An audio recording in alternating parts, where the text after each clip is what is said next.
किस गठबंधन की बात कर रहे हैं? गठबंधन वाले तो ये कह रहे थे कि हम तो बैठ करके अपनी मीटिंग करके फैसला करेंगे। ना तो बीजेपी ने उनको निमंत्रण दिया, ना कुलदीप बिश्नोई ने दिया।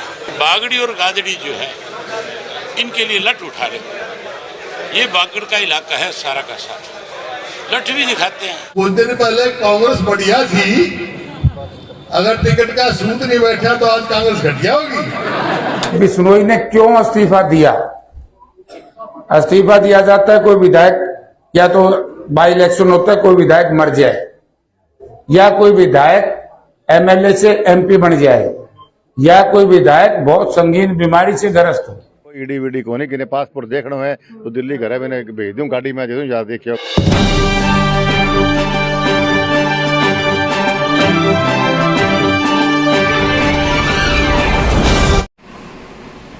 नमस्कार, मैं हूं सुनील सदेवा। आप देख रहे हैं हरियाणा जनादेश टाइम्स टीवी। जैसा कि फतेहाबाद विधानसभा क्षेत्र के लोगों को मालूम है कि साथ लगते आदमपुर विधानसभा क्षेत्र में उपचुनाव होने जा रहा है, तो आइए आज के इस वीडियो में हम नेताओं के बिगड़े बोल, आदमपुर उपचुनाव में चाहे कुलदीप बिश्नोई हो, चाहे जयप्रकाश हो, चाहे आम आदमी पार्टी उम्मीदवार सत्येंद्र सिंह हो, इनेलो प्रत्याशी गुड़ाराम हो, इनेलो नेता अभय चौटाला हो, सबके बोल बिगड़े हुए हैं। अगर इस चुनाव में कोई सभ्य भाषा का प्रयोग कर रहा है तो वो सांसद दीपेंद्र हुड्डा व पूर्व मुख्यमंत्री भूपेंद्र सिंह हुड्डा हैं।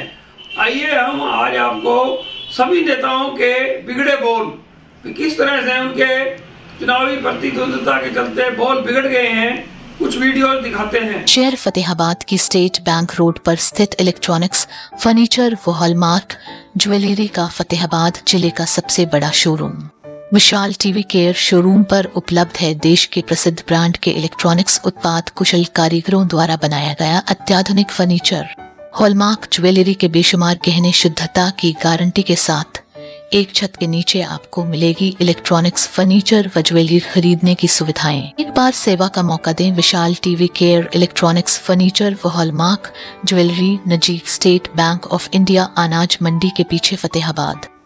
इस गठबंधन की बात कर रहे हैं।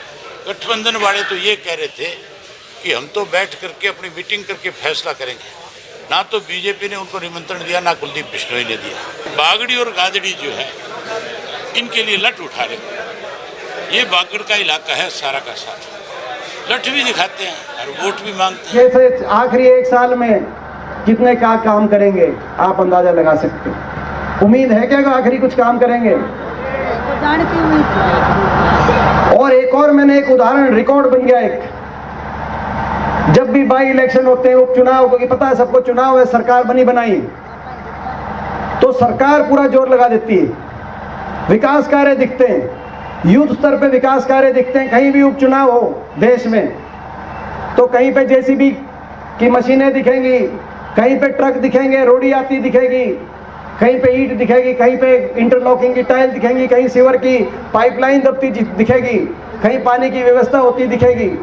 मगर ये ऐसी 5 महीने पहले बीजेपी को वोट डाल दी थी, 5 महीने पहले बीजेपी को वोट डाल दी थी। अभी आप बता रहे थे, आपने पिछली बार मास्टर जी कुलदीप जी को भी कहा था, जब वो आया था कि पानी यहाँ पे पानी दिलवाओ, आपने कही थी 5 महीने पहले बीजेपी को 5 महीने में काम होने चाहिए थे, इनको प्रयास करना चाहिए था। लेकिन 5 महीने में एक कोई ट्रक रोडी का लेकर आदमपुर में नहीं आया। पता था इलेक्शन है, वोट चाहिए। 5 महीने में एक किसान को मुआवजा नहीं मिला, जो मुआवजे के लिए इंतजार कर रहे थे।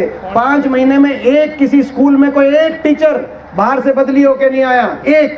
5 महीने में किसी एक स्कूल जो बंद हो रहा था उसको दोबारा से खुलवाने के लिए, जबकि बच्चे बैठे रहे, उनकी जब पता था वोट डलने हैं, 5-5, 6-6 महीने में किसान आज तक बैठे हैं, उनकी सुनवाई नहीं। कहीं पानी की व्यवस्था थी, वहाँ पानी की सुनवाई नहीं। 2-2 फुट पानी, 2-2 फुट कहीं पानी। अब यहाँ पे शमशान घाट नहीं है अपना चंदनगढ़ में, 1 दिन का काम है। सरकार अगर रुचि ले, अभी तो वोट चाहिए थी, 1 दिन का काम है शमशान घाट के नाम से जमीन चयनित करके आवंटन होना एक दिन का काम है, अगर कोई जो मुख्यमंत्री उसमें रुचि ले। लेकिन ना तो मुख्यमंत्री जी की रुचि, ना यहाँ के विधायक की रुचि। तो भाई कोई बात नहीं, जनता तो ऐसी है, जनता का काम क्यों करें। जब इलेक्शन था तब 5 महीने तक अगर काम 5 महीने तक नहीं करा काम, तो अगला 1 साल अगर ऐसे लोग, अगर खुदा ना खास्ता अगर ऐसे लोगों को मौका मिल गया तो अगले 1 साल तक क्या करेंगे क्या नहीं करेंगे मुझे। ये कुछ भाई कहते हैं जयप्रकाश भारी है। अरे भारी तो 101 किलो का हूं, मैं छटाकी के क्यों कर मुकाबला करेंगे। अब जहां तक सवाल है, कहेंगे कि दूर का हूं मैं एक बात कह सकता हूं, इतना बढ़िया राजनीतिक जीवन जो मैंने हिसार में व्यतीत कर रहा हूं, इन्होंने तो कभी सोचा भी नहीं था। मैं 3 बार MP रहा, 2 बार मैं और मेरा भाई MLA रहा, और 1999 का मैं मध्यवर्ती चुनाव का यदि जिक्र करूं तो उस वक्त कुलदीप बिश्नोई ने, इसके परिवार के लोगों ने जयप्रकाश भारी नहीं दिखाई दिया। जब इनकी नाव हिचकोड़े खा रही थी, राजनीतिक नाव, और इन लोगों ने मुझे प्रार्थना करके बुलाया कि जयप्रकाश जी आदमपुर में मुझे जितवा दो, वरना ये मेरा नालायक बेटा चुनाव हार जाएगा और मेरा सारा मड़िया मेट हो जाएगा। उस वक्त कुलदीप बिश्नोई ने भारी नहीं दिखाई दिया, जयप्रकाश के आगे मुनियादी करता फिरता था, कहता था कि JP साहब आगे अब चिंता नहीं है, वरना हरियाणा विकास पार्टी हम पर जबरदस्ती करके हमें चुनाव हरवा देगी। आज लोग इस तरह की चर्चा करते हैं। जयप्रकाश 9 वर्ष तक कांग्रेस पार्टी का अध्यक्ष रहा, हमने इस इलाके की सेवा की है। कुलदीप बिश्नोई को खुली मेरी चुनौती है, प्रेस के माध्यम से नहीं, व्यक्तिगत तौर से मैं देना चाहता हूं। 2009 से लेकर के 2013 तक जितने चौधरी भूपेंद्र सिंह हुड्डा के राज में आदमपुर की धरती पर बैठ करके, आदमपुर के रेस्ट हाउस में बैठकर जयप्रकाश ने कराए हैं, कुलदीप बिश्नोई एक दिन ये बता दे कि मैंने आदमपुर के बदहाली के लिए हरियाणा विधानसभा में चौधरी भूपेंद्र सिंह हुड्डा से लेकर के आज मनोहर लाल तक एक भी दिन एक सवाल उठाया हो। आज वो जयप्रकाश के खिलाफ इस तरह की चर्चाएं करते हैं, जिनका दामन पाक साहब तो रहा। एक कहावत है कि छाछ तो बोले छलनी का के बोले, दिन में 376 को जिस व्यक्ति की वजह से, जिस कुलदीप बिश्नोई और इसके परिवार की वजह से आज आदमपुर में बदहाली है, तो आदमपुर की बदहाली का जिम्मेवार आदमपुर विधानसभा क्षेत्र के लोगों, केवल कुलदीप बिश्नोई इसका परिवार है, दूसरा कोई व्यक्ति नहीं है। कोई ईडी वीडी को नहीं, किने पासपोर्ट देखना है तो दिल्ली घरे मैंने भेज दूं, गाड़ी में दे दूं, जा देखियो घरे मेरे दराज में पड़े दोनों बात। कोई ईडी वीडी को नहीं, किने पासपोर्ट देखना है तो दिल्ली घरे मैंने भेज दूं। मैं प्रार्थना करता हूँ कि चुनाव का बिगुल बच चुका है।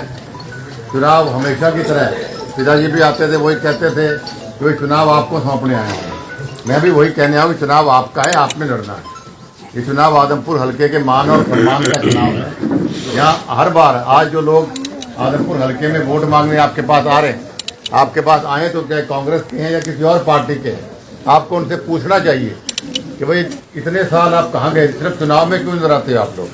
चुनाव के अलावा हमेशा चौधरी भजनलाल परिवार हमारे दुख सुख में तैयार रहता है, पहले भी और बाद में भी। तो साथियों, अपने पराये की पहचान करना, बाकी लंबा चौड़ा भाषण मैं जब गांव के टूर अभी हम शुरू करेंगे 12-13 तारीख के बाद, तब आपके बीच में मैं तब करूँगा।